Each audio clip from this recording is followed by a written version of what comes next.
ato aning tawgon og nakapalo siya sa kuha. Og nakapalo siya sa kuha, na siya 20k or iPhone 15 Pro Max. Iyahan na ni mamili siya og nakapalo siya sa kuha sa Yorsi sa vlog. Ato ang tawgon. Dali, dali. Dali. Ali, mapilion ta ka. iPhone or 20k? iPhone. Oops. Og nakapalo ka sa kuha. Nakapalo ka sa kuha? Ha? Matic. Sige, atong tanawon og nakapalo siya mga idol, iyahan na ng iPhone. Tara, sir. Be, nakapalo magka ka? Abi nakapalo na ko pero kadtong murag ato isa ra ka account imo na Ay, kasayang wa siya kapalo mga idol, oh. Sus, kasayang po. Oy, wa siya kapalo.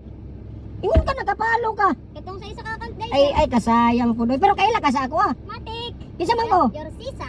Oh, tanong na kaila siya sa kuha, pero wa siya kapalo sa kuha sa Yorsi sa vlog. Huwag kasayang sa cellphone. Uy, naka-iPhone noon ta na Okay, ka. sir, nami ay na cellphone, sir. Sus, sayang nga. Sige lang, ipalo ko, ha. Ipalo ko. O, tagaan-tag ka, para di ka man kasi, tagaan-tag kag 3,000. 1, 2, 3. Oh. Tinood ni sir. Oh, Kaya- ana, imuha na na. Ipalo ko, ha. Ipalo ko sa Yorsi sa vlog. Tinood ni sir. Oh, imuha na na. Dapat Eh, tayo, para sir. puhunan sa imuhang paninda, de, kuan, maruya. Okay, sir. Sige, sige, sige. Yes, sir. Ipalo ko, ha, kalimot, ha. Sige, salamat, bye-bye. Sayang nga, uy.